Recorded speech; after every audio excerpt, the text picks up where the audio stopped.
I'm Annette Wislacki. I'm the vegetable specialist for UT, and it's glad to see so many folks who are interested in high tunnels.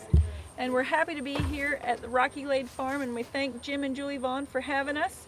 And I'm going to turn it over to them, and they're going to give us a tour and talk about what they do, and hopefully they'll talk all the 3 hours, and I won't talk at all. But I have some stuff if we don't go that long, so I'll turn it over to you. Okay, first off, there's a list of our suppliers, so if there's anything that you see that you like today, it's on the handouts table over there. Also, our compost supplier brought samples. That's on the little wagon. Anybody wants to grab a bag of that on the way out. So there we go. I grew up just the other side of that tree line, this way, about 150 acres, pretty standard Tennessee mama cow. Dad had a off the farm job, 25 mama cows, and did a little hay. Worked away from home for a little while. When we got married, moved back here. Started in 2001. Really focusing on the outside, doing vegetables, and we did grass-fed meats and stuff for a while. We're really too scattered out, and basically now focus on the vegetables and do beef and pork as an extra, basically what the farm will do easy, and do that as custom animals delivered to the processor. So what keeps our lights on are vegetables, and for us the hoops are a very big part of that. So we've been in doing hoops for 7 or 8 years. The Good Friday tornado that came through Murfreesboro in 2009 started about a mile that way. Well, housetop was in the front yard. Most of the tin was off that red barn. The tree that's right behind you used to be a real tree. And there were about 30 sheep under that tree that ended up in the fence. And then if you go basically to the right of the big oak tree, there were 4 hoop houses there. Across the road. Yeah. And then it proceeded on to Murfreesboro, carrying a lot of plastic and row cover and other things with it. So anyway, we basically got the chance to start over.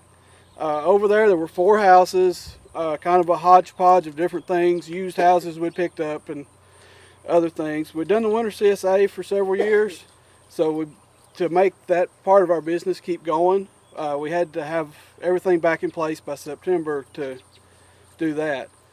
So when we got to these houses to rebuild, basically that spot wasn't going to be ready. So we came over here. This had just been vegetable ground, got it ready, and put up the 3 houses. Even though there's only 3 here and we had 4 there, there's actually more space here. So there's all kinds of ways to do houses now. Movable houses, smaller, larger. There's really no bad way to do a hoop house. How we ended up with these was we wanted the drop down sides, we wanted big doors, and we wanted to scatter those costs over as few end walls as we could. Like if you went with a standard 20 by 95 house, we would have 7 houses over here, which would be 14 end walls versus 6. 14 sets of gearboxes. The end wall's where your cost is in the high tunnels, and that's also where the hardest part of putting them up lies, is in the end walls. And every house you have, you're also going to lose space at the doors, at the corners, the edges. So anyway, that's how we ended up with these. That's how we picked larger tunnels. 6-foot sidewalls where you can work them in the summer. They're almost too high to deal with, though. We might narrow them down to 30 if we ever rebuilt them to lower that peak about 3 feet. We can get to the top of that window really easy. That last 2 feet with our scaffolding and stuff is not a lot of... Takes some OSHA non-approved tractor work to achieve that. So anyway, this is our 4th season back in these, just starting. We got basically in September of 2009. We started with a heavy clay soil. That's kind of the given here. We've been adding probably 4 inches of compost for the last 4 years, and I feel like next year we'll be where we can quit focusing on that as much. Like we finally are starting to build a decent soil. We're getting a decent root depth in them, and that's kind of the basics for us. We figure one hoop house is worth an acre outside, but basically we don't grow anything high value outside anymore. When we grow a few field tomatoes, but this is still the bulk of our tomato crop. And we grow very intensely in here. Outside we basically use what I'd call a Tennessee tobacco setup, an old drag type setter with a 140, and basically everything's on 5-foot rows. So a completely different setup, except for when we go to the far end of the hoops, we basically use the hoop house layout down there to make beds and grow a little more intensely. So any questions so far? What size are these houses? They are 35 by 144. 35 by 144. Yeah.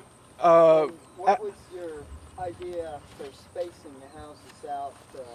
You have what, about 25-foot spacing there? Yeah, two things: shade from the houses, and then just to get the water off of them.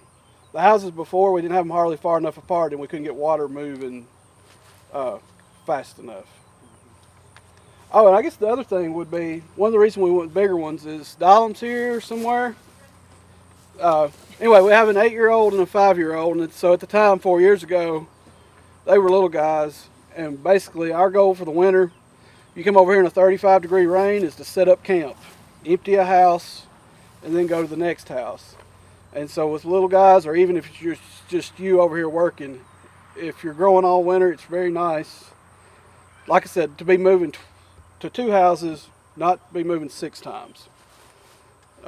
But same deal. Like I said, I don't think there's any way to use hoop houses wrong. You just have to figure out what fits your situation. Do you grow any perennials in them? Any of them? No, probably the closest thing that we have to a perennial would be some of the herbs that we keep in there, but we always try to, but they don't ever make, try to make it a full year with them. So we don't do any perennial. So what is your time schedule? Do you run full all winter long, or you keep them going all winter long? Yeah. So probably the easiest way is we try to empty the houses in August, start rebuilding the beds, and then in September start replanting. If you just had one house, I would fill it up in September, harvest October, November, and December, take January off, and come back in February. But we're trying to build a chain. We actually got the last house planted this morning, and we would have started the 20th of August this year. And basically, if you fill them all up now, then you'll have a gap. If we'd planted all 3 of them August 20th, we would have had a gap for our CSA. But basically, when something's ready to be harvested, like today, we harvested a whole half bed of Chinese cabbage. We pull that out, we work the bed up, and we replant it. And we do that pretty much all winter long, because you can grow those cold weather crops, your Asian greens and stuff like that. Our CSA is every other week, and it goes all winter long. This year we did build in 1 extra week for like a weather. We said it was for weather, but it's actually for babies. That we can take off or change the date on them. But basically, they have 15 scheduled pickups, and they paid for 14. So it's at our discretion to drop one. Usually we don't have that much winter damage, but if it's going to be highs in the 20s, you really can't get in there and harvest. Like your window, because you can't harvest frozen. It needs to be thawed for 2 or 3 hours, and sometimes that window's not long enough to harvest enough for the boxes. So for our winter CSA, we set it up off of what we can do in January and February. And on this sheet, kind of our mark over the years has been 250 square feet of growing space per box is kind of what we've developed over the years. As we've added tunnels, it seems like that seems to work out, and if we got that much stuff planted for January and February, then that'll let us service the boxes for sure. But in all the seasons that we've been doing it, we've never had to miss a box, and we've really only had to move the box dates around just a few days. But that was just, you know, for bad weather, like snow was coming or something like that, and we wanted the people to be able to get their food early. So, you know, Make your own compost. So you get compost for the first 2 years. Yeah, no, we don't. We actually buy compost from a guy in Franklin. His contact information is on the bags of compost. It's something we don't have the time or resources to do well, and he does a good job, and we still have a few weed issues. And if I was just kind of halfway doing it, yeah. And the thing about hoops is they amp everything up. So because you got perfect growing conditions for a lot of the year. So if you think you had weed problems before you put up hoops, I mean, it probably took us 3 years to really get the weed bank there worked down. The only good thing is they respond to management because it's such a smaller spot. Basically, never let a weed go to seed in one. You just have to stay vigilant, and then you'll get that weed bank worked down. But so anyway, no, that would be something that as we mature, I'd hope we would work that in. But for now, Compost helps keep the weeds down, and keep it on top, and yeah, keep it kind of dry and loose on top as much as possible. Keep the weeds down. yeah, and like I said, we started with a heavy clay, and it really needs to be working down through the root zone as we work the beds. It's getting there. So. What about your temperature difference in the wintertime? I noticed you had like double wall with the air blown Yeah. plastic. How much better was that than just a single plastic? We mainly did that because the hoops are big. We were losing plastic to the flapping. And we basically did that more as keeping the plastic tight. Did you notice temperature difference? Not really, because we just did this last fall, and then last winter was milder than it's been in forever. So You use poles inside of your greenhouses as well. we do wire hoops with a row cover. Usually, the medium weight? Mhm. I can't remember what the ounces per yard, but 14 or something. the heavy weight, we felt like we were losing daylight if we left them covered, and the medium weight seems to be kind of a happy medium.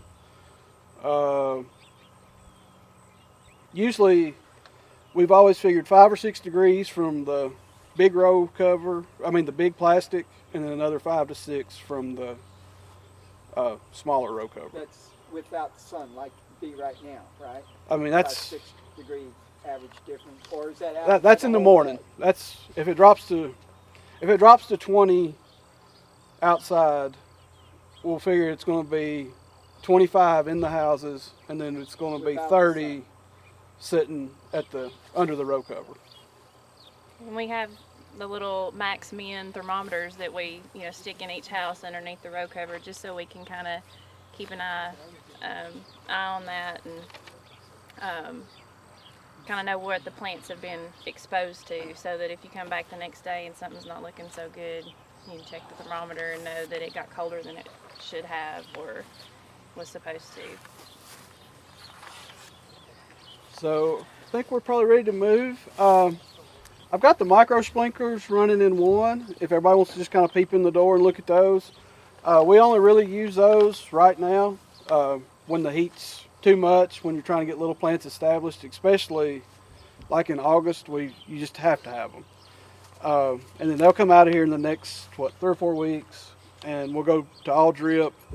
And then if we're trying to establish a seeded crop, we'll just use a hose reel and just a watering wand and hit it 2 or 3 times till it comes up, and then the drip usually will keep it watered enough. So. But we pretty much try to be finished direct seeding things in November, just because you start losing enough daylight to get it up. Pretty much everything from December until February is transplanted. So we start them across the road in our greenhouse, and it's transplants going in there so that they already have a good start to them. So anyway, if you want to look in one, and then we're going to go to two and work up a bed. So if some of the people will come basically to the right of the bed and some to the left, and I think you'll be able to hear. Whenever a crop is ready to come completely out, like you can see that romaine over there, we have been harvesting on that for probably 2 or 3 weeks. We'll start out with, baby romaine bunches and then move to where you can sell a single head at a time. But eventually we'll get to where, that either starts to bolt or we're just not, confident that we want to keep selling that product. We'll go in there and rip it out. We used to go through and, like on lettuce where you cut it, we would pull out the root balls, but actually the broad fork has saved us a step with that. So now, basically after the crop is gone, you come back and you broad fork it. With fertilizer, we don't apply that every time. When we were building these beds in the fall, we applied fertilizer one time. Our fertilizer is an organic composted chicken manure, kelp, and humates. Yes. And anyway, so we'll apply that one time in the winter, and then we won't fertilize again until we put tomatoes in the ground in the spring in March. You work it up with the broad fork, and then you come back with the tilther, which he'll show in just a minute. And we'll basically, it's like a mini tiller. I don't know how many of y'all like buy stuff from Johnny Slick Seeds. Okay. The tilther is an Elliott Coleman invention. It runs off of a drill, like a hand drill. That's what powers it, which we think is actually fabulous because you just recharge those batteries and keep going. You'll actually get the bed working time back and planting time. Yeah. Like fill this bed over here, and you can see how fast you can. Yeah, we used to not work up the beds between every planting. We used to just rip a crop out and go back in. But found that we were having to work really hard to find a good soft spot to put the transplanting in. And since we started using the tilther, you can really just zip on down through there with the transplants. The tilther works it up good. It's made for hoop houses and really fine soil.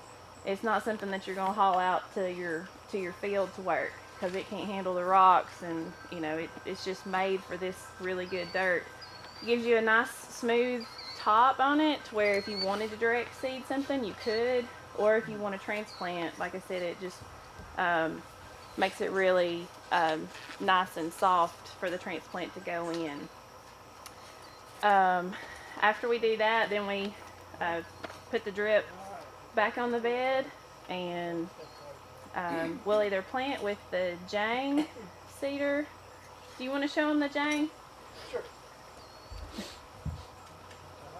Do that now or tilter first? I guess just show them that, and then we can get questions maybe. Well, wait a minute. Let me tilter once, and then I can show them how it runs. Okay. All right. Most everything in here looks like transplants, or did you direct seed any very much of this? No, all of this would have been transplanted, and all of this would have been transplanted in August, and that's why the micro sprinklers are still in here. That's the only way you can keep it alive. It's just too hot in there in August and September. The drip line doesn't have, unless you have a really tight spacing on your drip, you're not getting enough water on your transplant. So there he is with the filter. On the size beds that we have, which are about 24 inches, you can take one pass down and one pass back and you're done. How long does the drill last? The drills actually work. On a charge. On charge. A charge, okay. We can probably do like 2 or 3 beds Yeah. on a Then you just battery. pop in a new drill or a new battery. New battery, yeah. We've got about 5 or 6 of these. You do want like a lithium battery or whatever. I don't think the drill's that important. You want a heavier, like 18-volt drill, Right. and then you want lithium or extended run batteries. When we started, Roby didn't have a extended run battery, and you do a bed, and click and you go get another battery. Where once with they offered the lithium batteries, it's not nearly as You restrictive. You build that? Did you build that? No, it's from Johnny's. That's right. Man, a tiller probably would do close to the same thing. Yeah, it would do the same. Can you turn it over to the blade? Sure. It's kind of like everything else that Elliot Coleman promotes, though. You have to really do your homework on it, and you may have to take a risk at buying it. It's going to be more expensive than, like he was saying, a Manus tiller. It's going to be more expensive than that, but, you know, Elliot's been doing this stuff for a long time, and we don't necessarily jump on board with everything that he says, but this has turned out to be one of those things that we put down more money than we thought we should for it, but You mind asking me what it typically goes Well, for? it's designed like a walk, Like like a 350. walk behind regular, like a Troy built type tiller, and so you're gonna get a little better job with those spaced like they are than what a Manus would do. Yeah, the other thing is, I mean, I've worked beds in here before with snow on the top of the hoops and the thing completely closed. And I don't know if I'd want to be running a Manus. Well, that'd be something you'd have to be conscious of. Yeah, so. But it is neat with that. It's just like, I guess, other tillers where you can, you know, change the handle, the handle side so that you're not walking directly behind it when you use it. You can adjust that.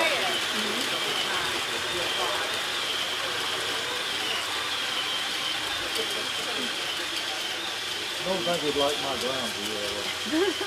Yeah, it's more, anytime we try to use it outside,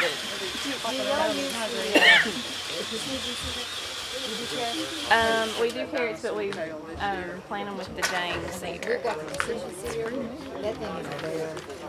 It is Yeah, really there. we- But you know, in looking at what he leaves behind there, that's what it requires. It's got perfectly level, perfectly fine ground that's been compacted. Right. You gotta have all three. Yeah, you gotta have Yeah. that roller on it. This is the James cedar, and another thing that we saw the price tag on and said, no way, we can do just as good with our hands, but after several years, we still can't plant as good. No, she was the official planter before we got this. Because otherwise, we would use an acre's worth of carrots here in the door. And then, so Yeah, she it's had the knack, drastically saved on seed costs. but we had bought, we got this last year when we ordered seed, and we probably have 3 years worth of radishes and carrots because it's so You got much too much better. inventory. Have you ever seen anybody use a Plant Junior? It's normally bigger seeds, right? Well, Plant Junior can do the small ones too. I come up with one finally, but I hadn't set it up and tried it yet. I got to get different plates. Yeah. That one's more of a precision than what the Junior's going to be because it's a more of a broadcast. It's Okay. just got a single hole that is filtering everything through, Okay. and you change the size of the hole to a different amount of seed. The thing that we really like about this is how versatile it is. And on the information sheet, we purchased it from Woodward Crossings, which was a little bit more expensive than, it's not the cheapest place that you can find it. But they have a ton of information on their website, and you can call them and say, you know, this is what I use it for, this is how I want to space it, I'm growing in a hoop house, or, you know, I've got this kind of soil, and they can help you know what sprockets and what gears and stuff to buy, so it actually saves you money. Plus, if you buy a plate from them and it doesn't work for you, you send it back and they send you another one to try. So in the long run, we thought that it was worth it for the knowledge on it. And I think Jim's going to show you some of the different carts and then Looks how cool. easy it is to Yeah. change it out to plant a different crop. So if you go to read about one, it sounds very complicated. It's really very intuitive once you get it here. I really thought that this would end up being my project because they talked about different seed sizes and all this. Basically, anybody here can run it. We've got about 7 little wheels that basically, if you can see the hole sizes, that determines which one you use. So basically, on this list on the top. They are a combination of letters and numbers. Like that is a MJ12. The MJ is the hole size and shape. The 12 is the number of holes. Anyway, basically, if you're planting carrots, you find the carrot one, put it in here, swap them. Is that single row? Well, It is. we do have a sheet that'll do a double row. Really? If you Yeah. do,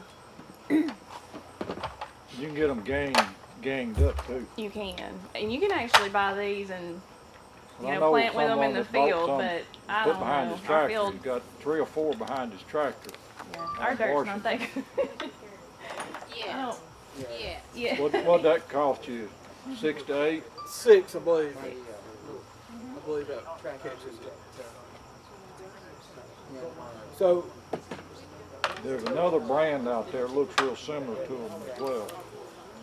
so anyway, you was asking about a double row. The wheels come numbered, basically, like I was saying. You need a 24 wheel, which is 24 divots. And see how it is double spaced there? Oh yeah. So to change, you would take this off, and then this would mount just like that. And then each wheel, basically right and left of this wheel, would drop on either side of that slot, and your row would be this far apart. We use it some for radishes and carrots. We probably went back to using the single row more, because with the single row you've got room to weed Yeah. once between everything. That's what we found using the precision seeder. The rows, I put 16 rows in a bed, but you can't get in there to do anything. It's just too thick. I know the earthway one you can forget. Yeah. That's Yeah. a joke. But this is another one of those things where we always say that one of us has to balance the other one out. You know, he comes up with this idea and says, I think for $3,000 we can have all this new equipment. And I'm the one that goes, I don't think so, not this year. Or you can buy one of those or something like that. We say we always balance out, but this, what? How do you calculate your return on investment on labor savings, that sort of thing, to be able to say, oh wow, we actually saved $5,000 this year, fine. Well, I don't know that we're that. Or do you? We bought a potato digger this year, a little single 1 row 3-point hitch potato digger, and basically figured we can pay the labor on it in 3 years. We were just digging with a middle buster before. It was a job everybody hated. So we got rid of a job that everybody hated, and we figure within 3 years we'll break even on it. You got a ride potato riding cost? potato planter? No, it was, I think, can't remember if it was 45 before or after delivery, I believe. I've been hunting me one. I missed one. I should have bought and didn't have the money one time. An old one for $300 and I missed it. So, so basically you have these hole sizes. There's one that's the same hole size, 12 and 24. So anyway, to change out of gear, you just take this out, put it there, put your clip back in,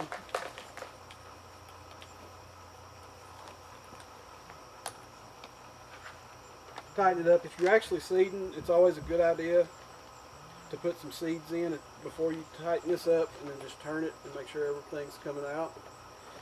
Was it using a little brush or a little piece of plastic? Little brush.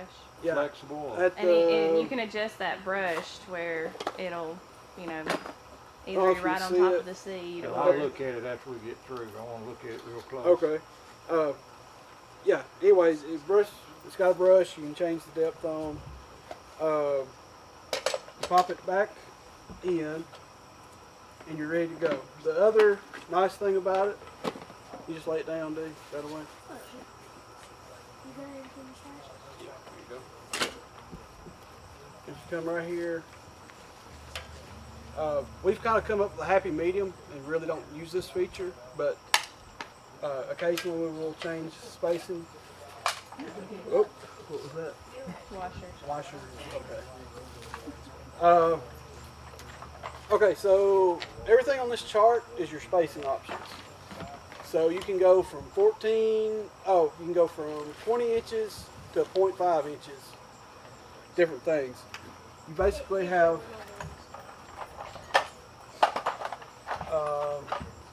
all these gears, and this chart tells you how to change them out for the different Nice to spacing. have a chart. Yeah. I've been trying to come up with one on my Super 8. Right now what we're set at is 1 inch on a 24 hole and 2.5 on a 12, and that's like as you see radishes and carrots and stuff different places, that's what that's set on. We researched it and talked about it and tried to come up with one where we didn't have to change that because we didn't really want to have to teach employees how to change that part of it. It's the box, the seed box and everything, that's pretty easy, and we have a list of what you use for what seeds on the top of the box, but we really didn't want, I didn't want to change it, but I didn't want to teach anybody else how to change it either. So we pretty much came up with a happy medium, so we really don't move that very much. The other thing that I really, really, really like about this, we weighed the pros and cons between this and the precision seeder from Johnny's, which is another Elliott Coleman thing. With this, it's super easy to get whatever seeds you don't use out of it and just pour them. I mean, that clear plastic thing is just a funnel, and you just pour it back in your seed packet. The Johnny's, it's my understanding that it was harder to get your seeds out of each individual hole, and we felt like we could use this inside as well as outside on the beds that we'll show you in just a few minutes, to plant like our carrots and turnip greens and stuff like that. So we felt like this was a better use of our money. And so what I was saying is that usually he's the one coming up with all this equipment that we need, and I'm the one saying no, and this is another thing that I said yes to and have never regretted it. So. Have you regretted any of the other yeses? Not in a long time. Not in a long time. Just say yes. Yeah. We have She's teaching you, ain't she? I will say, as the farms matured,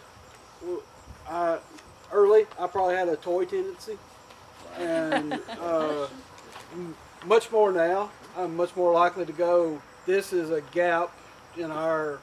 How can you close the gap with Right. tools? Like I said, the potatoes were a good spot. We like anything that we don't have to sell today.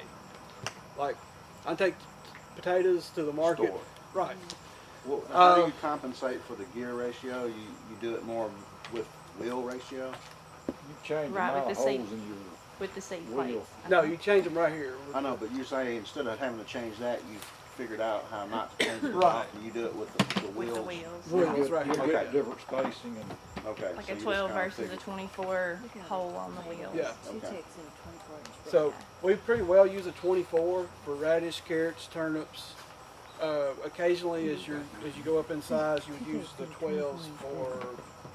how large a seed can it handle? I think it'll plant corn and beans. I mean, we don't have They those don't say plants. it'll plant well though. Looks to me like beans especially would be a little on the big side. Yeah, I the bought top. that one to plant cover crops if I ever wanted to. Yeah. Like I say, you can just run wheat or something. It's through kind that of a one. drill more or less. Yeah. So, Yeah. Here's. Julie, how long do you irrigate a bed with tapes to get the It just spread picks that you up the want? seed and Um, puts it like it kind of depends. If it's really cold and wet, we'll just run it for a couple hours a day. Pretty much now we're running one half of the house for half the I've been day, looking at these. and then the other half Really? Yeah. for the other Here's. half. Yeah. Now there's spinach, and it's done really well up to that big. We Where you planted a getting little your chard tape and at? stuff with that one. Deerfield Supply in Kentucky. So basically, for the rest of the winter, we'll just keep harvesting on these crops, cutting them, replanting. We'll keep doing the same thing basically until March. And we like to start putting tomatoes in the ground in March. We don't use plastic in here on our tomatoes or anything that we put in pretty much our earliest stuff in March, because what we will do is we'll actually, let's say we have this bed and it's March and our tomatoes are ready to go in the ground. We will actually take if the lettuce is not ready to harvest, we'll actually sacrifice a little head of lettuce and we'll drill a hole between 2 plants of lettuce, put our fertilizer in, drop our tomato in, and that tomato plant will mature right along with the lettuce, and by the time the tomato plant's too big, the lettuce is ready to cut. The first year that we grew in here, and it's just like any time that you start a new hoop house, you're going to have weed issues, and so that wasn't a lot of fun, but it's getting a lot better now that the dirt's getting better. Only other tool we use in here is we'll use a wheel hoe for the aisles. And it's actually leaning on that left-hand side, but very seldom use it in the beds now that we have the tilter, but we'll use it down the aisles just to knock the grass and stuff back. And we plant our tomatoes with a bull bogger that just attaches to the end of a cordless drill. And so we'll just, open up that hole, put our fertilizer in, drop that tomato plant in, and they still have the same cover. The wire hoops go across the beds, and then they have the row cover over the top of those. Look on the lettuce bed. How far apart do you plant your tomatoes? Usually about 2 feet. Hey, it's standing up, buddy. Look at the flag. This way. Look up this way. Oh, right behind you. Yeah. In the row. Look on the lettuce bed, Do buddy. you use plug trays or you use a standard tray to throw your? We use 128 plug trays on, or cell trays on the lettuce and spinach and Asian greens.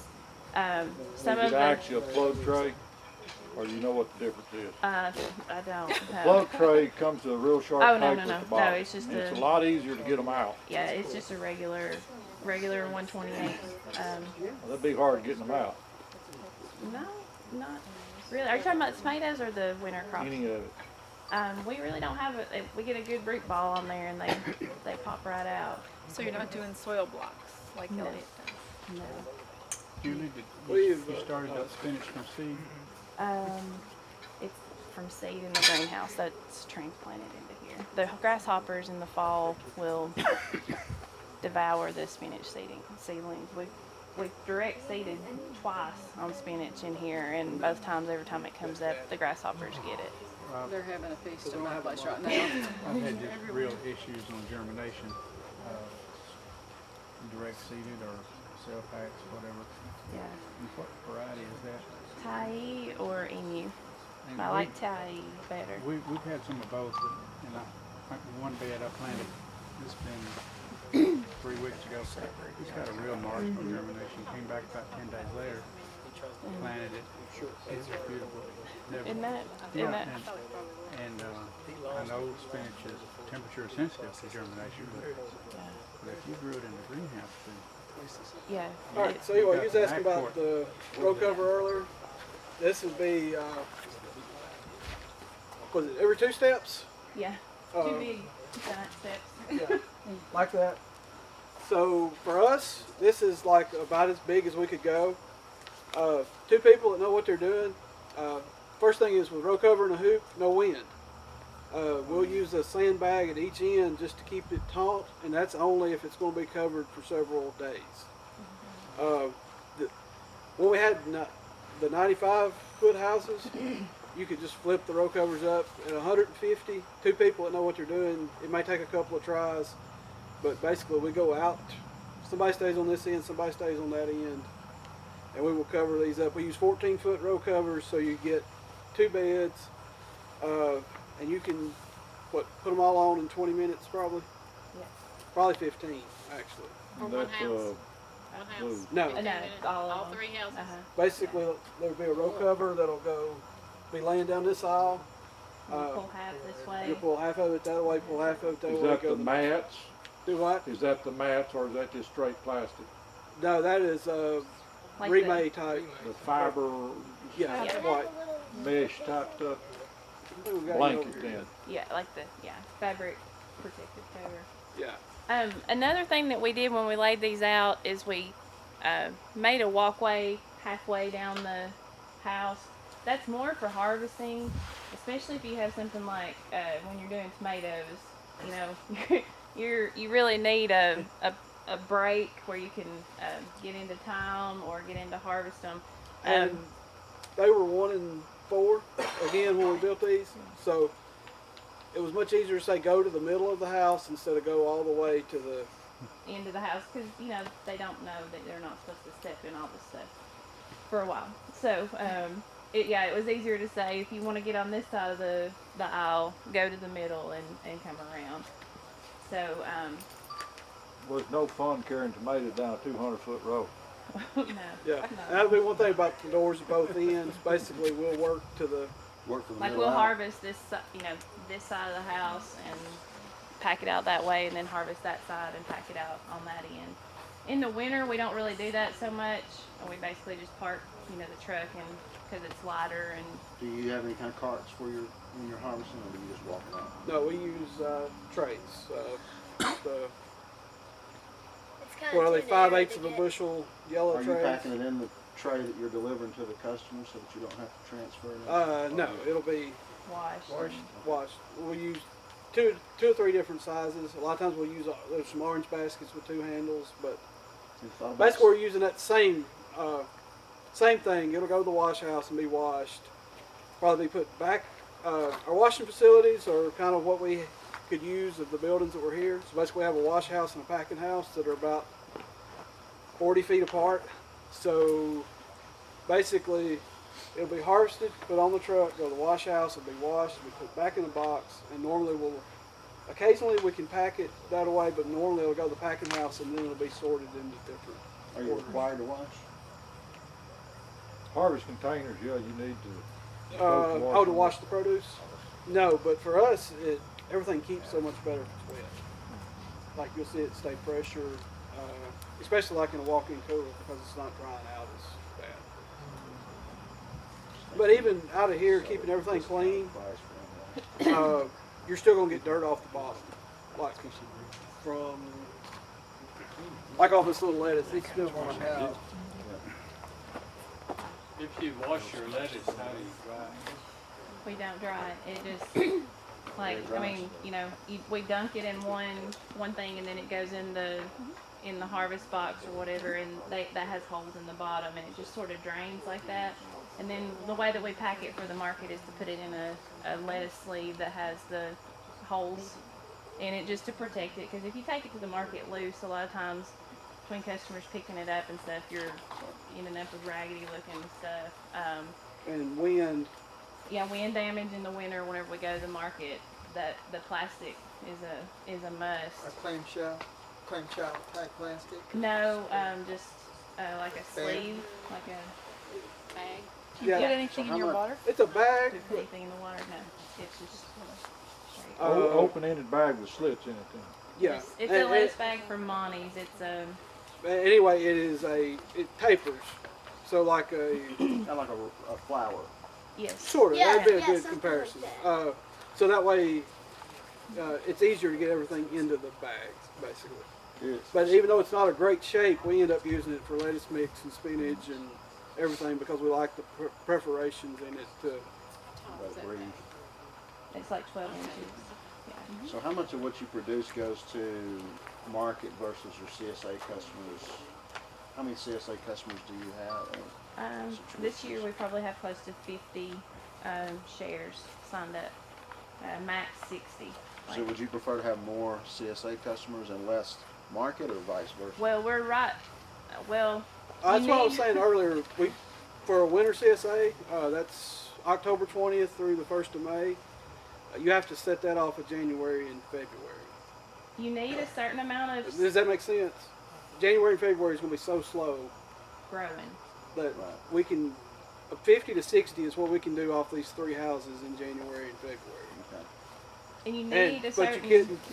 you can't start with 100 in November Right. and then everybody gets 1 head of lettuce in January and February. And then in March, everything explodes, but at that point the people are wanting greens again at the market. But January, February, if it's a 35-degree rain, I mean, basically we use the CSA.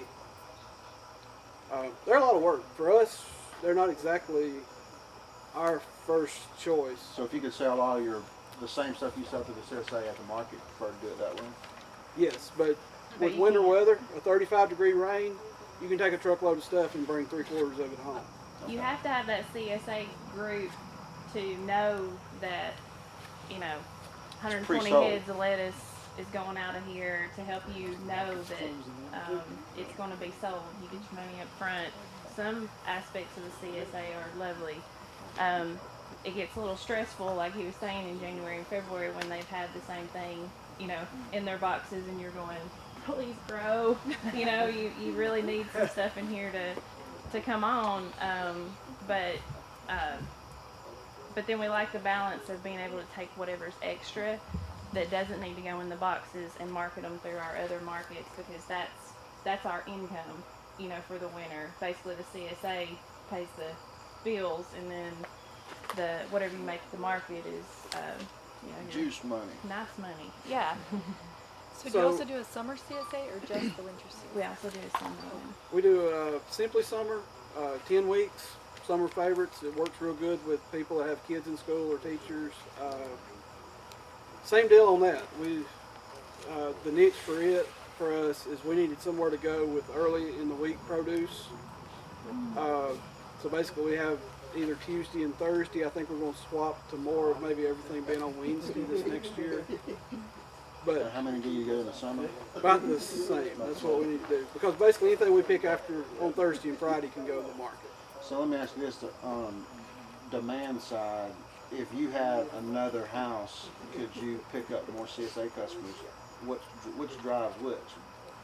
If We you could build pick it, up will they more. come? We could pick up more winter CSA customers because you don't have as much competition. I don't know that we could get more summer CSA customers because there's a lot of CSA. Do you turn folks down when you?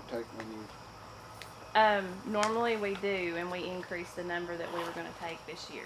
So I'm like 10 spots away from being completely full for Maxed this out. year. But normally we're telling people, I'm sorry, we're full. And you get full in certain locations. Like my Murfreesboro drop is full, but the farm's not. But you're not ever going to get a lot of people wanting Coming to drive out out here. Right. We're all farmers anyway. Yeah, that's true. That's true. The other things that we found that grow that's worthy of being a hoop house crop, because you really have to be a money maker to let your roots grow in here. We grow, of course, tomatoes. We grow cherry tomatoes, cucumbers. It's kind of the summer layout is we do try to rotate the beds every year. Basically 2 houses will have tomatoes on every other bed. And then one house will have cherry tomatoes on one end and it'll have cantaloupes at the other end, which is a crop we can't grow outside. Do you still have 9 beds in here when you have summer crops in here? Well, basically we count it as 7 beds. Yeah, we don't. Oh, you don't count We don't ever count the walls. They're either in strawberries or they're in nothing.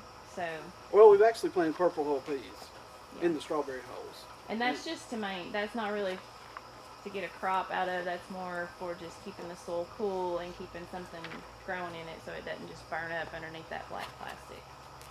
I mean, we did pick them and sell them, but the stuff like that, peas, squash, those kind of things, for whatever reason, we've never really had a lot of luck with that. You get a lot of foliage and not a lot of harvestable products. You get huge plants with not much fruit. So Light? You think it's light? Yeah, well, I'm not sure. Light, heat, I don't. Pollinators? Yeah. Nitrogen, heavy nitrogen with all the compost. For purple hull peas, too much nitrogen, you won't get any crop. Well, yeah, it could be. I mean, we get, we no, I do mean have a they crop. yield okay. It's just not a. It's not a money maker. Not like We don't that. It's a put way to that fill on in the purpose. gap between strawberries and the next round of strawberries. At some point, we'll have to take those out of strawberries, but until we have problems, there's no good way to cover those outside beds. It's an easy place to stick the strawberries and provide cash flow in the spring. So we would have tomatoes and then usually peppers or herbs or something between the rows of tomatoes, and it makes it picking tomatoes so much easier. than when we used to. We'd have say 7 rows of tomatoes in here, and no air, no. Yeah, airflow is huge. You know, if you try to pack them full, I mean, to max out your profits on them, you have to really be on top of your disease and pests, and you would probably have to have some kind of like mechanical ventilation to make that work. And we would rather everything kind of be passive. So we do allow, you know, 1 row and then something shorter, and then another row of tomatoes. So having the variety of the different plants helps control the pests, or it helps you to be able to control the pests better. Is that the idea of it? I guess what I'm saying is just needing the airflow, and probably, yeah. I mean, you know, they kind of do share the same pests. We still, you know, in the spring we still have to spray for aphids and still have to spray for worms and stuff like that. But we try to do everything using organic methods, and we use a lot of beneficial insects. We use a lot of, we'll put 18,000 to 25,000 ladybugs in here in the spring. Among the 3 houses, we use lacewings. Those are fabulous little critters. They bite. What? They bite. Yeah, if they don't have enough aphids, they'll start picking on you.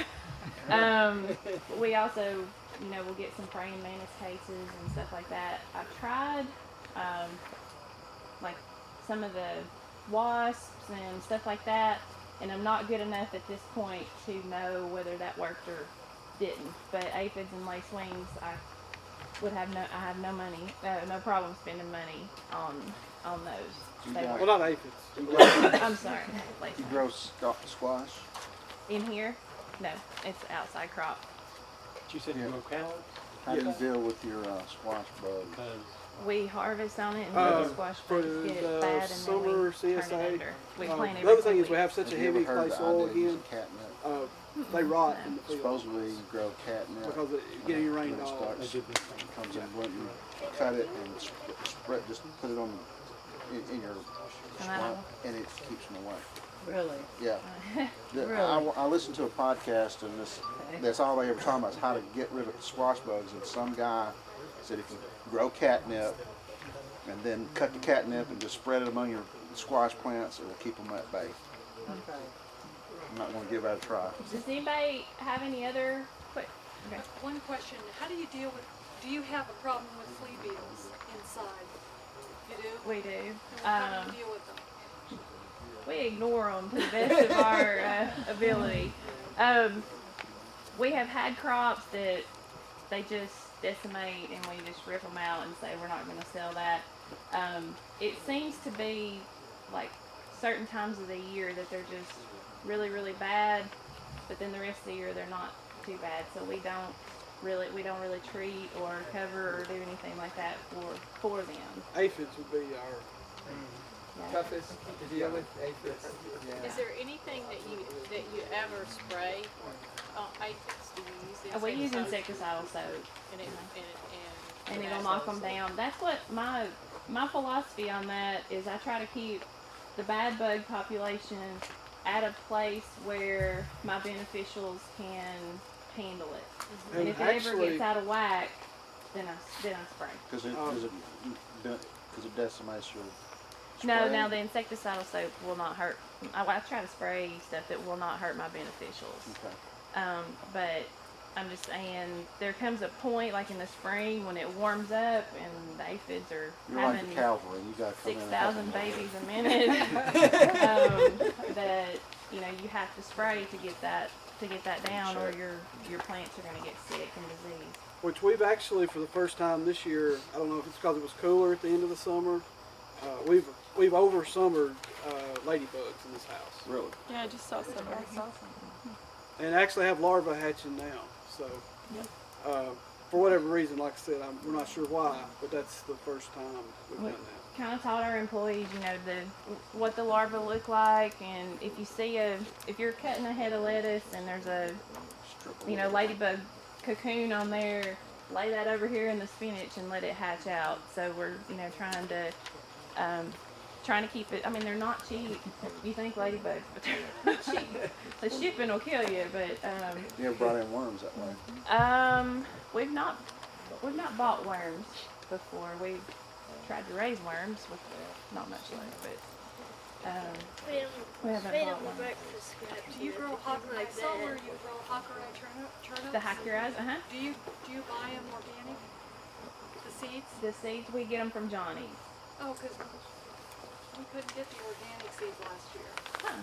Yeah. Yeah. Did you have good luck with them? We Yes. have a lot of flea beetles on our leaves.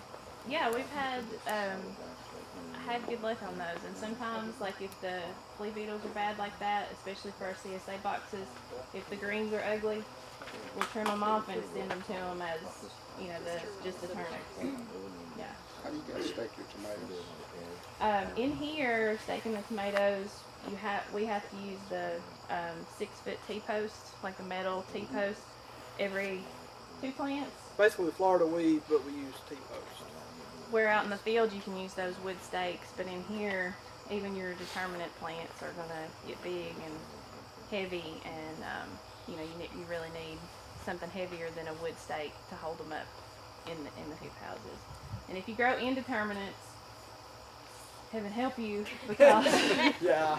they grow all the way up 12 to feet the top of the T-post, and then they start going back down. So we will do some heirloom indeterminate varieties. Just So you do for, mostly determinate then? yes, yeah. Our main red slicing tomato crops are determinates. The only thing that we'll grow that's not is a cherry tomato or a heirloom type What tomato. we found at the markets, well, I don't guess we even talked about marketing really. So we have the 2 CSAs.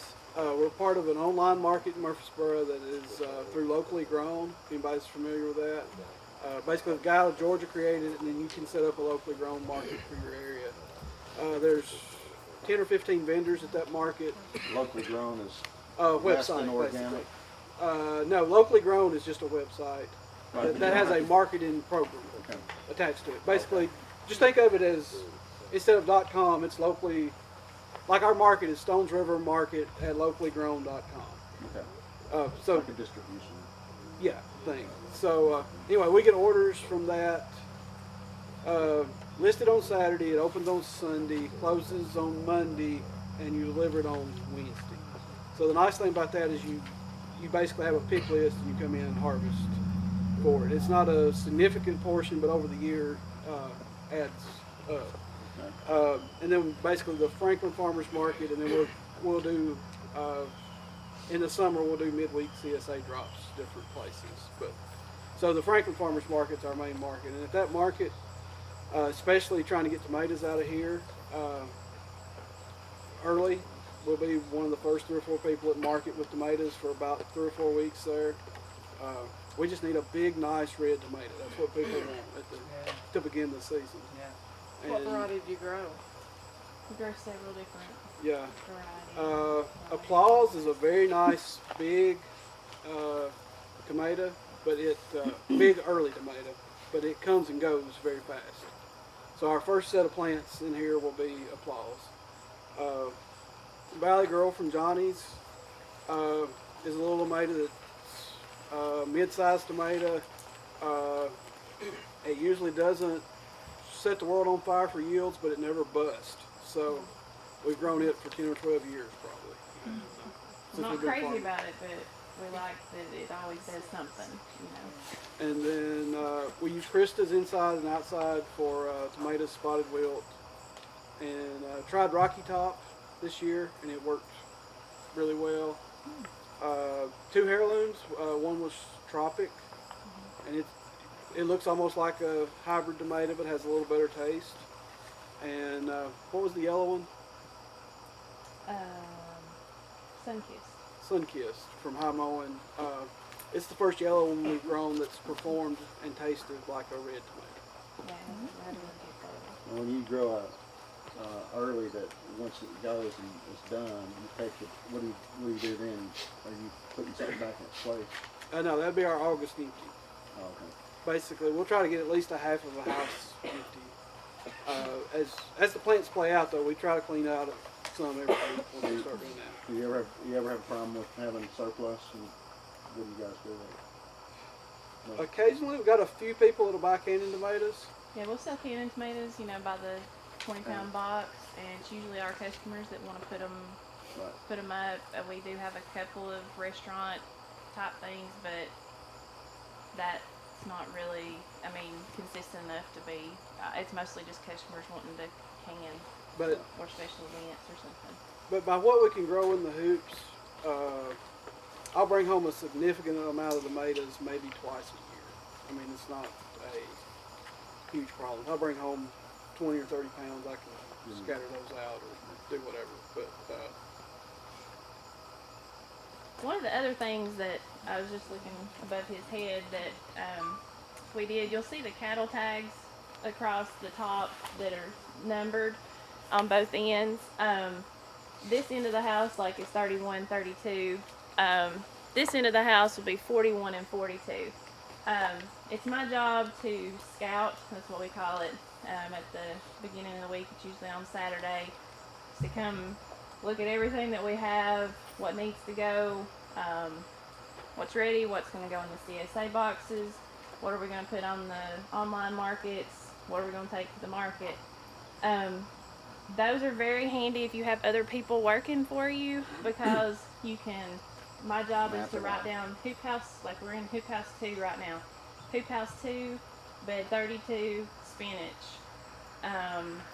Hoop house, you know, whatever, 42 lettuce, and however many heads, and where that's going to go for the week, or how I'm going to market it for the week. Then whenever it's time for harvest, they take that list and they come back over here, and it's especially handy in the winter when you have these hoops over and the whole house just looks like a big white field for them to come in and go, all right, bed 32, spinach. And I'll usually put maybe directions, you know, towards the door, towards the middle. They flip that back, harvest what they need, and cover it back up. So the number system for us has really helped as far as conserving heat in the winter, because you don't have to uncover everything, cuts down on labor, and make sure that your labor is picking the right bed of romaine lettuce instead of just any romaine that they see in hoop house 2.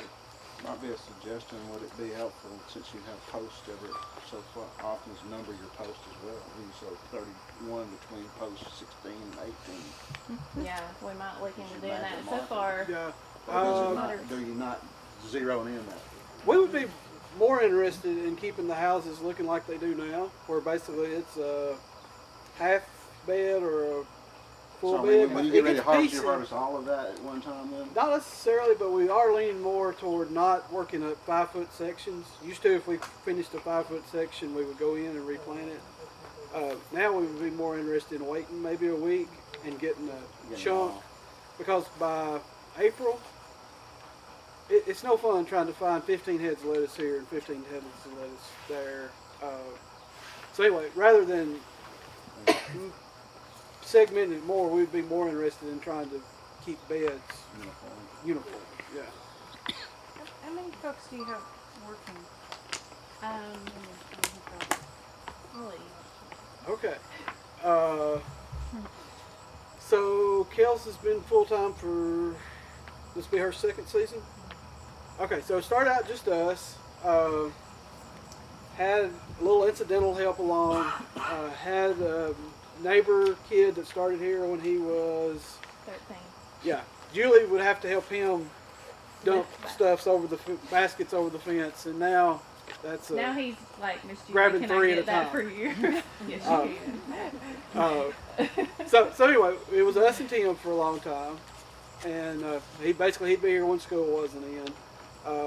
Then Kelly just happened to be a customer's daughter that was going to MTSU and decided she wanted to work here, and worked here for 3 years. While she was at MTSU, kind of schedule you had them working? Just curious.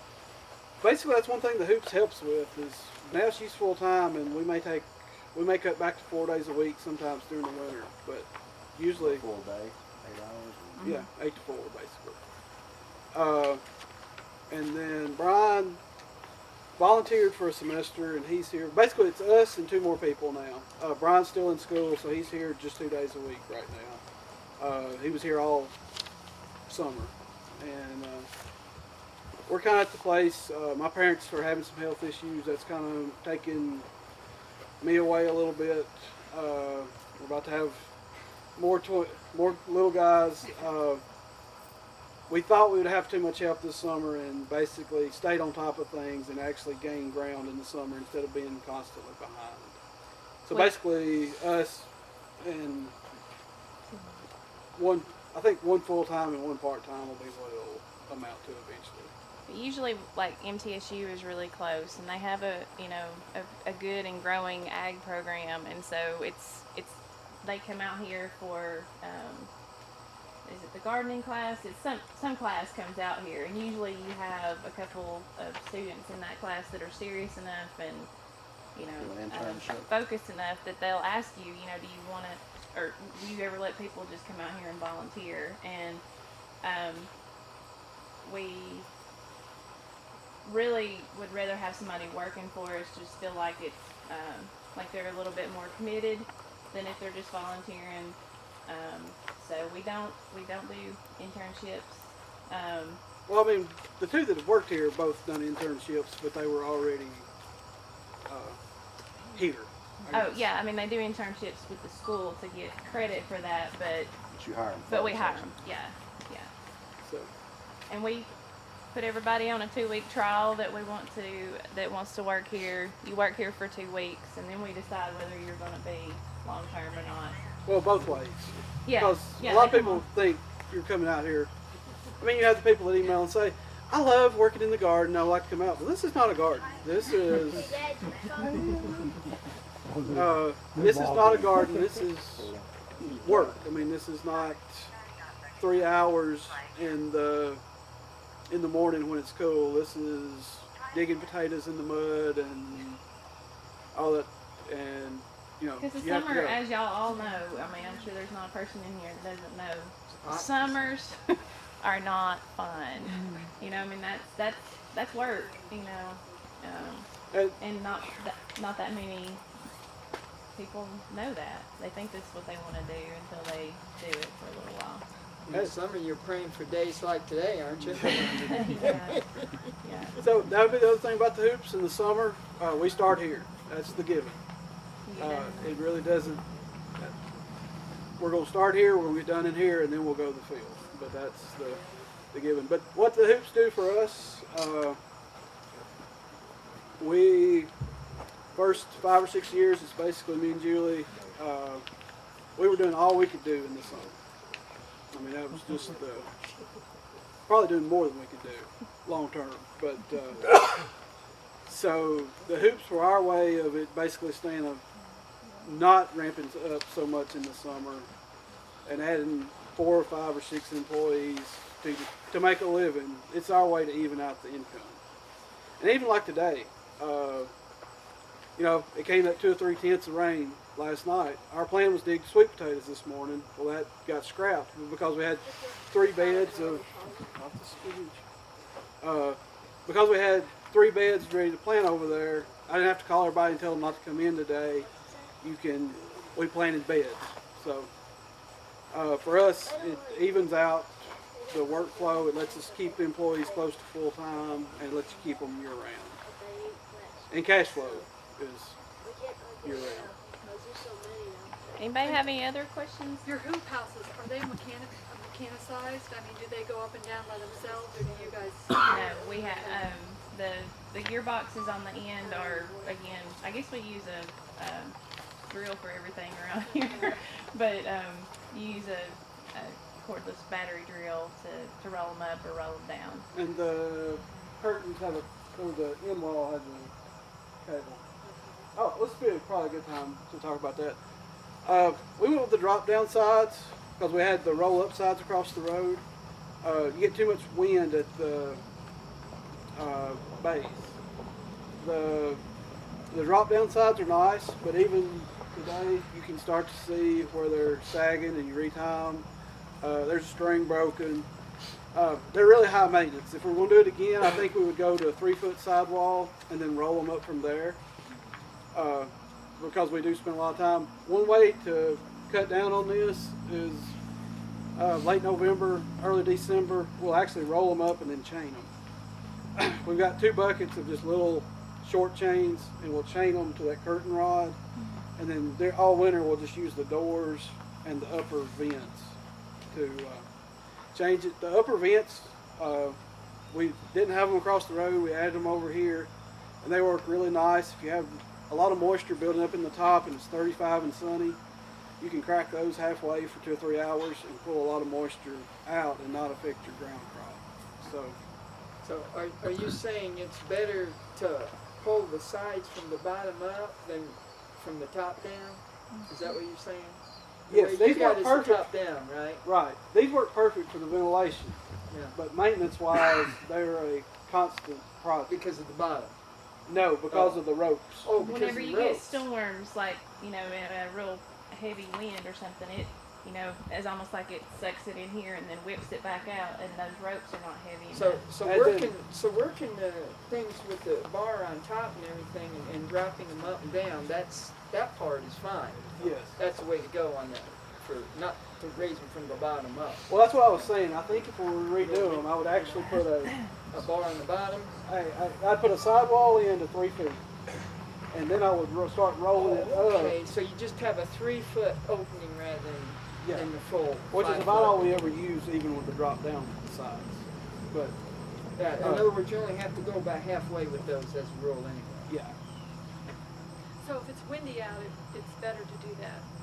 Keep the 3 feet wall. Well, yeah, I wouldn't go to a full 6-foot roll-up side, because then, even in March, you're gonna have a baby tomato plant just getting. Even if you only open that wall this much, you're gonna have it right there at the ground level. That's No, the way these they are were perfect. across I the mean, road. these are great, but from what we probably work on those 5 times of what we work on anything else in the hoops. I mean, that's just they're an ongoing maintenance thing. I know last year at the Die Singers, that's what they had went to, was a. Are you saying is it mainly because the straps are not strong enough? Yeah. I mean, is there, can you replace it with a thicker or wider strap? Really, I don't think so, because you need a flat rope so that they all roll the same. Because if these pop. Have you thought about the tie down straps? Those things are wider and some of them are thicker. Yeah. The strapping maybe a 3-inch black strapping. Yeah, I'm still not sure, because then your roll up, basically. Who would roll up with plastic? Basically, you're turning this pipe with a drill at a gearbox out there. So your rope has to be narrow enough to go on this roller and then drop down. Roll. But that's what I'm saying. What we do in the winter is chain these up. So about 4 or 5 months, you're not getting any wear on the strings, and that's helping a lot. But plastic covered cable. That's all. well, once again, you got to figure out how to. You'd have to have almost like a To pulley. roll it the same, because this has to roll. That one has to roll the same as this one. See how they roll flat on there? So. What about your plastic? You have double layer on everything? We do have double layer on everything except for the sidewalls. The end walls are insulated.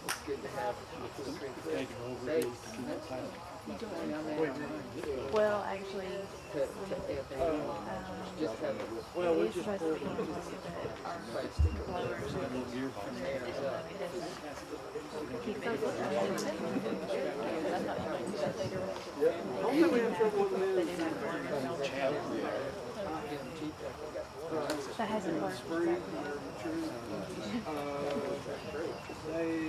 I think there's some beneficial. There's always something that doesn't work. I'm just trying Not a lot. Not. Well, you probably have to put a bar or something. Does anybody have any other questions?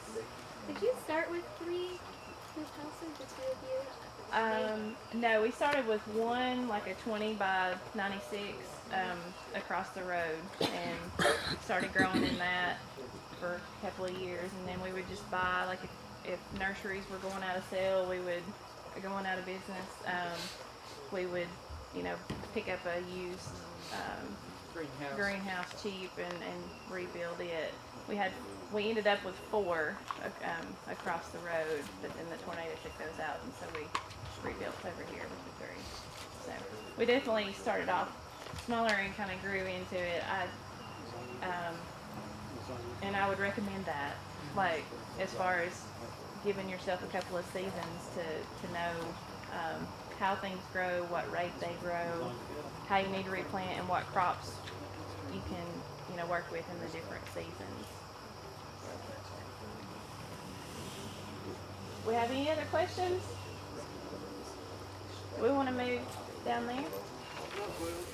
This section behind the hoops we manage differently than we do our other garden ground. I don't know if you can see it, but there's like looks like it's been planted green back there. We have actually 2 different fields, and one of them looks brown right now.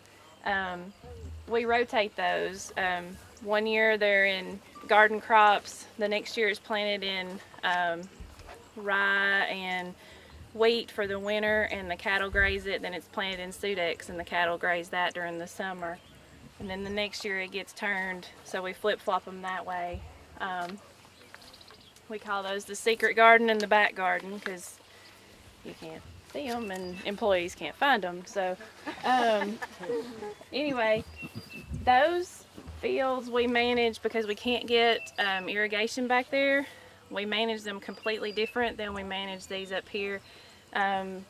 We'll put potatoes and our early squash and early brassicas when you're going to get plenty of rain. We put that back there. Anything high value, anything later in the season like squash, green beans, we try to get it up here where we can get the irrigation on it. Let's see. Another reason that we manage this behind the hoop houses differently besides the irrigation is because a lot of this we're going to take through the winter as well. You see broccoli, we're behind because it's wet and we can't get it to dry out fast enough to have been on time.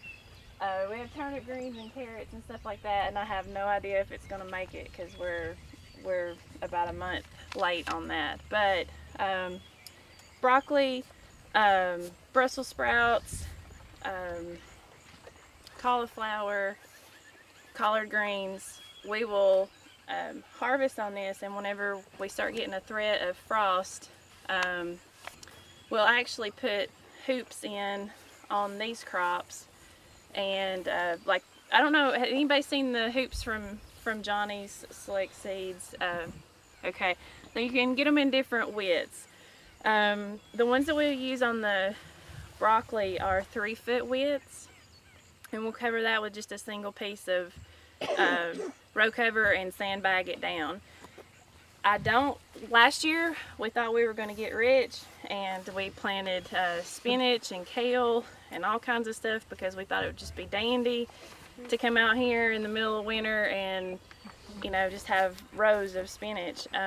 It is not fun to move sandbags and wet, cold row cover, to scout it, to harvest it, or anything. So this is not fun, and we don't do this anymore.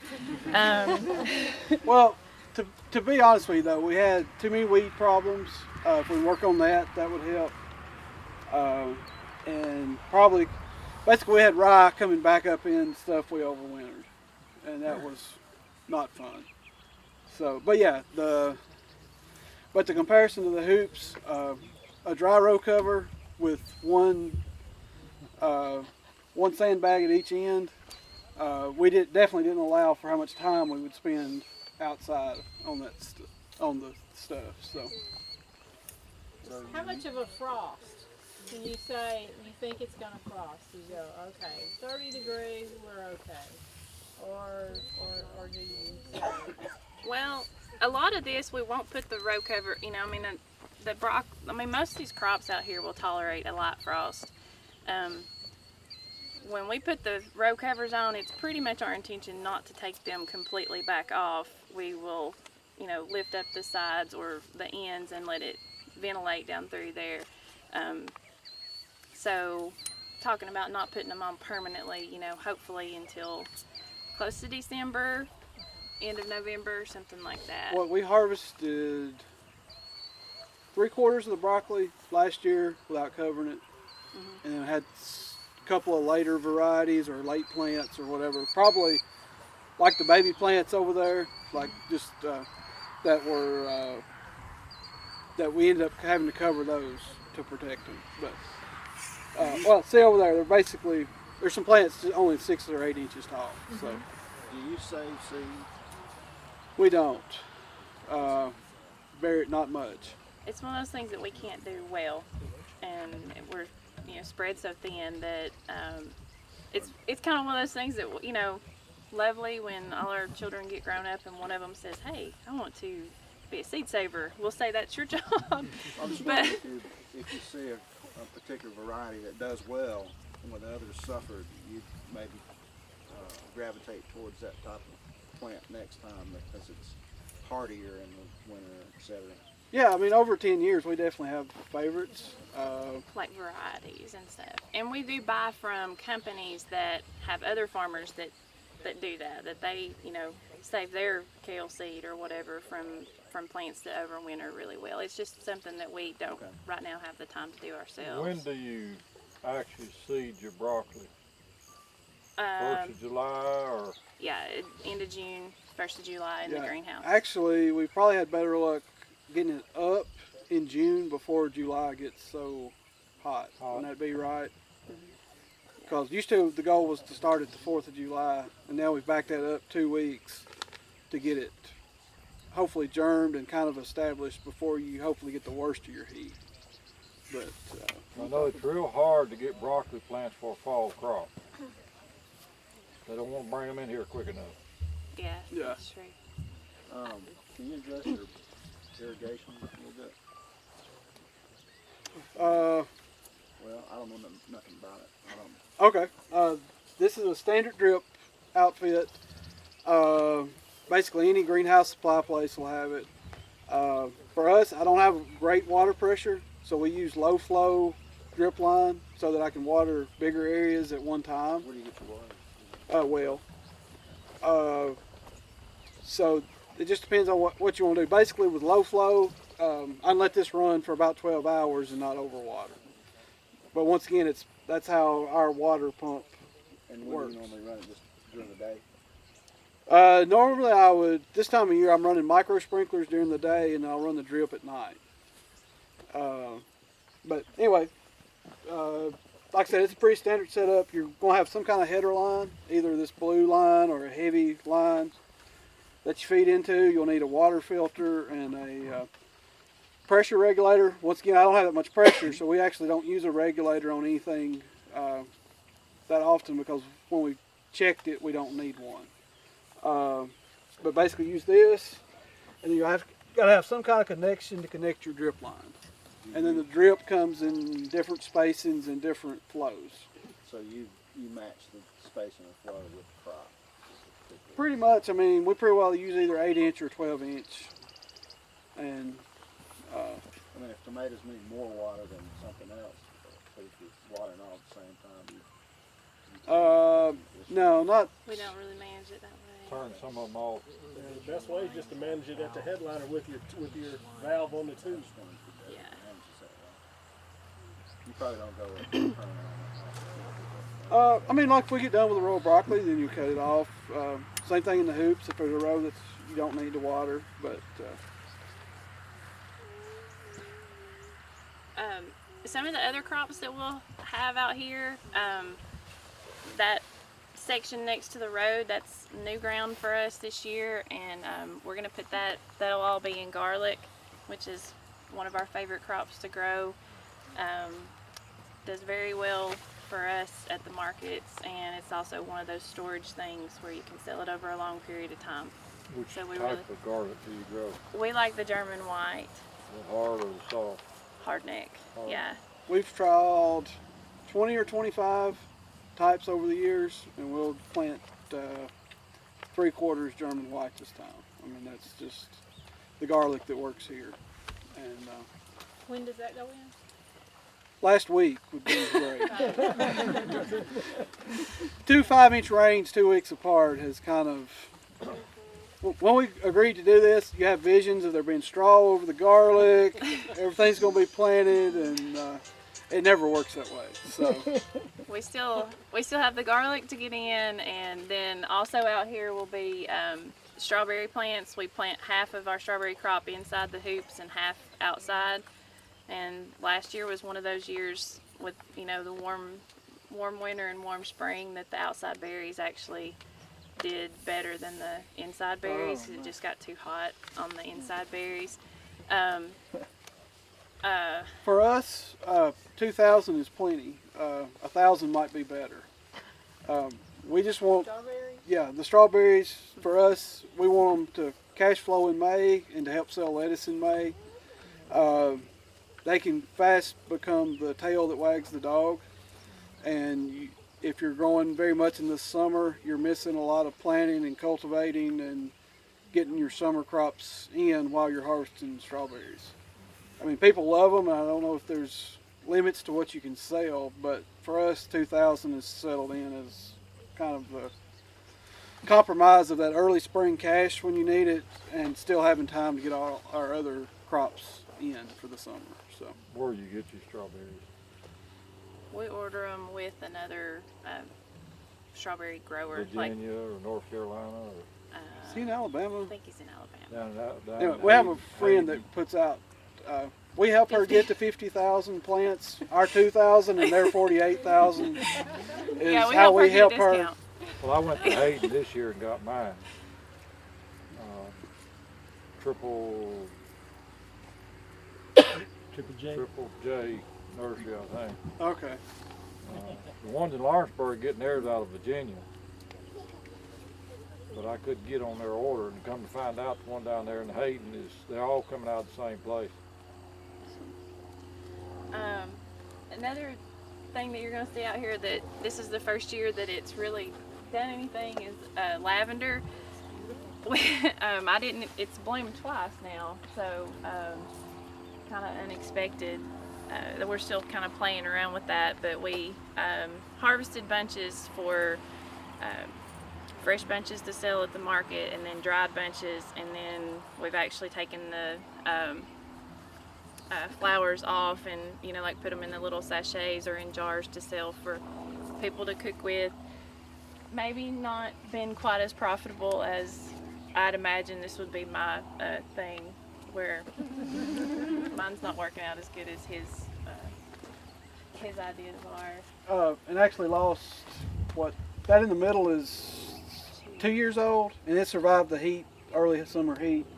There were 2 rows on either side that were just put in this time last year, and they didn't do as well this summer when we had the extreme dry, even with irrigation. 116 degrees.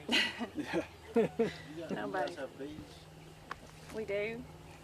Keep them yourself? Yes, Kelly, the girl that works with us, she is the main beekeeper. So How you beating the hive beetle? diatomaceous earth. Beetle blaster. What? Well, that's not. You had working trouble everywhere. once? Yeah. I mean, we've only really had an That's outbreak of them once. Otherwise, You they're really under. got a good dose then. I mean, for whatever reason, that's not just. Yeah, I've lost every hive I've started due to it, and another guy I know had up to 20 hives for the last 20 years. He's down to 5 right now, fighting. Do you want to talk about these and how you make them and stuff? Or? Okay. We used these last year. Is it Lost Creek greenhouses, I believe? You can buy it from Johnny's, but the vendor's actually cheaper from their supplier. They work okay. We like those for like Brussels sprouts, the little 3-foot ones. Early tomatoes, we've used them for that. These 6-foot ones, we've had a hard time getting them to stay. Row cover gets wet and they eventually begin to give. We ran a rope down the middle of them last year and looped that, and that helped. When we were at Dysinger's last year, they were using, what length's your rebar? 2 foot. 2 foot, and then on each side, and then putting PVC. And I think we'll actually probably go to that. Fit over small rebar. No, we'll probably just go to PVC, because the other thing is, That'll fit over 3/8. This fits 2 of the 140 beds when I was making them with that, and I bought a bed shaper this year for the garlic, and it's, well, you can see over here, it's not going to quite work out to the right distance. So What length did you start with? 10, that's the standard. 10 foot. If you go to Lowe's or wherever. So if you use 10 foot PVC or 20 footers and cut them in half, and then use the rebar, it'll go further. Right? Well, the other advantage of using the rebar would be you can change. You're not locked into one side. Basically, the little bender is about this big. You run it through, and you bend it basically a section at a time. But now there's not a lot of flex in this. Where with the PVC and the rebar, you can basically just drive it where you need to, and then make it taller or wider, or just bend it by hand. Just pop them on there. Yeah. Yeah. And you use what size PVC would you use on that? 3/4. What are y'all using? 3/4. Okay. Schedule 40 or a half? This is a half, John. I don't know if that would. Yeah. Yeah, it's 3/4. Okay, so a little heavier. It would be schedule 40. 10. Cheap stuff. 10. Irrigation Schedule pipe. 20. 10. Or 10. Irrigation pipe. It's thin and flexible. You can get it in 10 foot and 20 foot sections. And cheaper. Yeah, it's a heck of a lot cheaper than 40. I'm sorry, what? Yeah, because you wouldn't want it too heavy. You want it where it's got enough 10 flex. irrigation pipe. Don't use the 40. It's easy and cheap. Of the light, Yeah, real lightweight. So. But the electrical PVC is UV resistant. Right. So it's gonna. And that'd be schedule 40 though. Equal. All right, I think, is that kind of what we had? And then, Can I ask you, what kind of cover crop do you have growing amongst your vegetables? Buckwheat. that would be buckwheat. Volunteer buckwheat. We like it for the bees. If you're not using it for the bees, they say kill it 10 days after first bloom. Basically, this section up here, we constantly are growing in, and I'm going to have to start observing the 10 days up here. Now, back in the field, there's basically a 10-acre field. You can see the cover crop's just coming up. We use 5 acres of it. Basically, it goes rye for pasture, Sudex for pasture, then vegetables, and then back to rye and Sudex. So basically, we use 5 acres for vegetables each year. Back there, I can be a little more forgiving because it's going to have It's going to have a year in pasture. Up here, I'm going to have to start going to the 10 days because we're building up way too much of a buckwheat seed load. Question on your CSA. This might be kind of off topic, but don't you guys do cattle as part of your beef as part of your CSA? No. Or no? The beef is completely like for freezer, people to put in their freezers. That's what I'm at. Are you selling it to your CSA? No, it's sold as halves and wholes delivered to the processor. That way we're in the live animal business, not the meat business. And they pay the processor for the processing. They pay us for the animal. That's what I'm saying. They're just buying the animal at the end of it. They go to the processor and pick it up. But do you put out cattle for the number of people who purchase? No, it and the CSA are completely different things. I mean, you know. I mean, the customers can be in both, but there's no way they're not connected in any way. Have you ever used sweet clover for your cover crop? We haven't. We pretty well use rye, vetch, and Austrian field peas. We've played with tillage radishes last year and got a little bit of those again this time in that mix.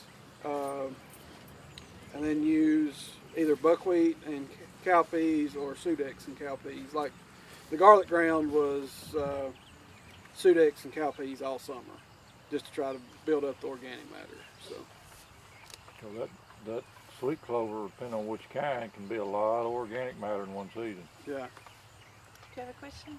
Excuse me if I missed it, but why have you chosen rows rather than beds with rows? Okay. Basically out here we use a transplanter for most of our outside crops, and then a 140 farm-all cultivating tractor to weed it. So about the 4.5, 5 foot spacing is what works with that. Okay. And then over here we actually have some carrots and turnips coming up on beds. But for a lot of the single type crops, we just use the transplanter to put them out, and then use the 140 to keep them weeded. Right. And we also have a sprayer mounted on the back of it, so you can, like, if you need to spray BT on the broccoli, you can spray as you go. So.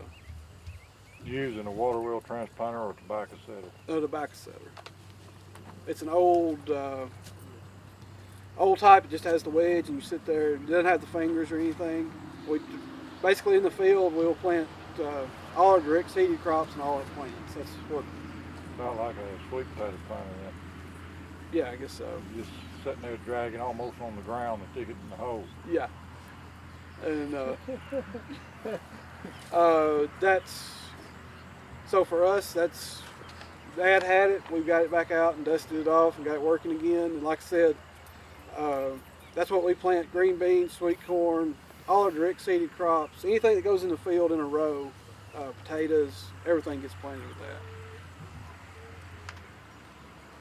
Have you shown that equipment yet, or is that on the tour?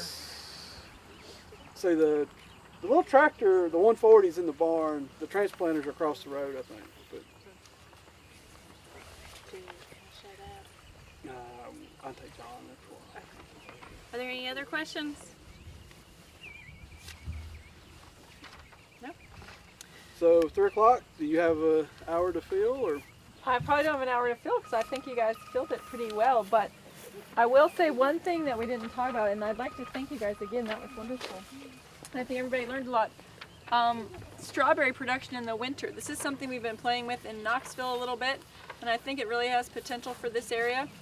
You have data in your handouts there that I prepared for you, and it's not going to set the world on fire when you look at the data we had from this year, but it was a weird year, and we had a lygus bug issue in our berries. But we're trying to plant the first week of September to get plugs into the ground inside our high tunnels, and then we were harvesting at the end of November. So we have that window between Thanksgiving and Christmas where we're harvesting local strawberries, and the quality of them is phenomenal, and that information is all in there as well. So the sugar levels are really high, the berry size is really large, they're really impressive and a good crop to have around at Christmas time.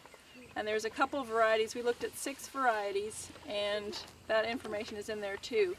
But a couple of them that have been bred specifically for high tunnels from Florida are Strawberry Festival and Radiance. And they've done well for us. And then Albion, which is one of the California varieties, also performed pretty well.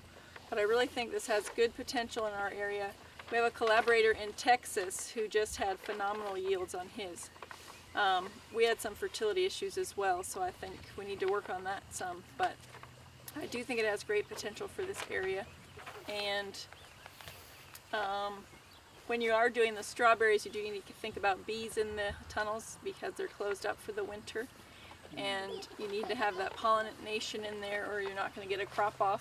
So that is an added expense and something else you have to think about. But I really think there's good potential there, and we're going to continue with those, not this year, but next year. So Where's your supplier? ours is from North Carolina. It's Norton Creek out of Cashiers, North Carolina. Can I just let everybody know we have between 1,000 and 1,500 extra strawberry plants. If anyone's interested, we do our own plugs, and we had somebody that was supposed to buy some and didn't come through. So it's getting, in my book, it's getting a little late to be planting them outside, but I think they do fine in a hoop house. They're certified organic, so. What varieties are they? They're Chandlers. Are you getting the cutting from? We get the tips from Cottle. They're the only ones I know of that are organic out of Prince Edward Island. Norton Creeks are organic too that we got. Are they? Well, the one in Hayden, I don't know about the organic, but his tips come out the same place. They all get. There's only 2 or 3 suppliers in Canada that everybody's getting from. Get started. Any questions about strawberries? I have a question about the orientation of the houses themselves. Did you run to the sun or Prevailing winds on the site, they're actually not, I believe they're not, they would be recommended to go the other way here. They usually recommend perpendicular to prevailing winds. Yeah. Which was your son? You're east, right here. So anyway, basically we set them to the site. Probably when we're trying to grow tomatoes and lettuce on each side of them, that north side lettuce we've finally learned we can't do when the tomatoes get to a certain height. That's really the only place we've noticed shading in the tunnels. You got these facing east and west. Yeah. What'd you do to the ground? I noticed this, you were talking about water management. What did you do? Did they sit on? Yeah, he asked water management, or getting water off of them. That's the cheapest $300, $400, $500 you can spend. We didn't across the road, and it's much easier ahead of time. Basically had a bulldozer, what'd it take Jonathan, 3 hours? Of course, when we have a bulldozer, he does a lot of stuff. But he spent 3 or 4 hours here and basically cut out the ditches, added it back to the houses where they're at least 4 or 5 inches above the rest. And then we happen to have this little dry pond this side of those 2 trees that doesn't hold water, which is perfect because it'll hold about a 2-inch rain and then just seeps slowly back in the ground. So just by having that, happen to have that there, basically aim the houses into it, and it can overflow toward the cabin if it needs to. But yeah, if you're building a house, even if you think you have perfect drainage, get a bulldozer and a transit, and you will be much happier much longer. Because when the water comes off and goes back in your house, it's a mess. And even with doing this, we have, I think it's this bed in 2 that I didn't slope out here enough, and I still get a little bit of water feeding back into it. Is that you or your bulldozer operator? That'd be me. I don't think once we've fleshed them out, I've made too much of a mound here. I should have regraded it another time or 2. But On those fall strawberries, you putting them in right at the first, and how quick you going with cover over? We never covered them last year. Well, these are in the tunnel, so we put them in the tunnel at the beginning of September, and then in a normal year, you would cover them up in January and February when it gets really cold with a double row cover inside the tunnel and just let them rest. They didn't get the rest this year because of the warm winter and spring, so I think that was part of the yield issue in the tunnels. They didn't get to rebuild their carbohydrates from the ground, and you can see that in the yields between the open field and the high tunnels. But ideally you'd have that crop between Thanksgiving and Christmas, and then you're going to start harvesting again in time for Easter, and then on through June, July, whenever it gets too hot in there. What did you do to get them to go on and bloom as a fall crop? Is it just the nature of that particular strawberry? No, it's just getting them in there in early September and the conditions inside the tunnel. That they'll start to flower in November, and if they have the bees in there, they'll. So they set hives in the. We buy boxes of hives, bumblebee hives, one for each tunnel. Yeah, because at the time they're pollinated, they're closed up.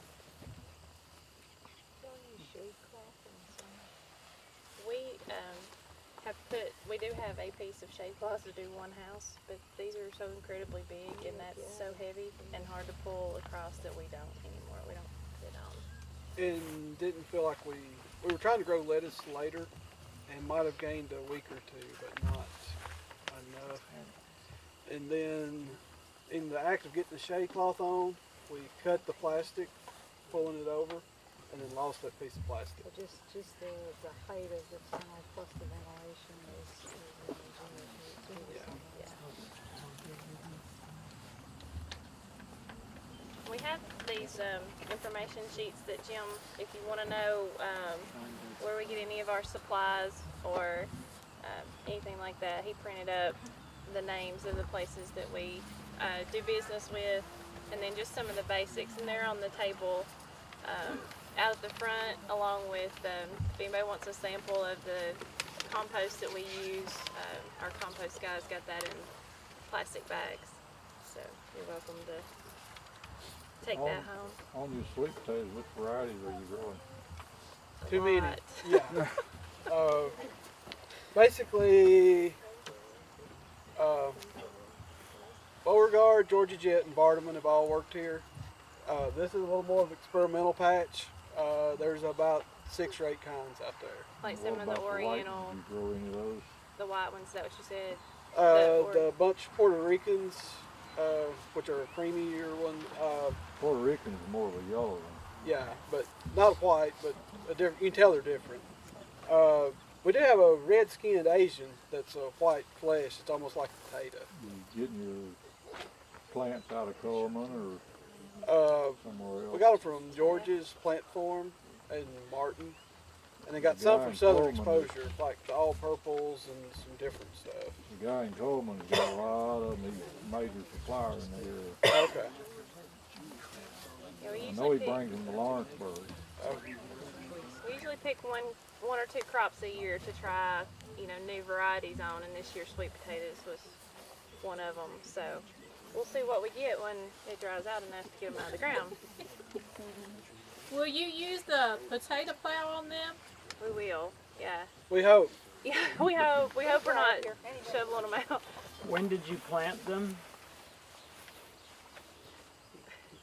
First 2 weeks of May, I can look back, but Early as possible. yeah, you want them definitely past frost, but as close as you can in there. And we checked them 2 weeks ago, and there were still actually some varieties that hadn't sized up at that point. You could tell they were still actively growing. And that would be one of the places, basically that'll be cover crop all year next year, because we never have any luck keeping the sweet potatoes weeded once they get to a certain stage. So we'll use buckwheat there 4 or 5 times next summer to try to work that back out. Get you some good big league growers. Yes. Where did you get your slips from? He's called the Tater Man.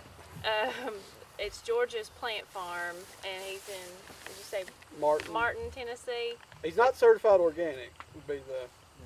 I don't think there is any certified organic. And then some of the trial varieties came from Southern Exposure. Southern Exposure. Yeah. But they had like a all purple and a purple and white and some stuff that we couldn't find through normal channels. So. Two questions.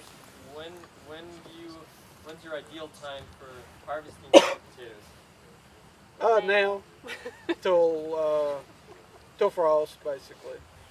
And how do you turn in your cover crop?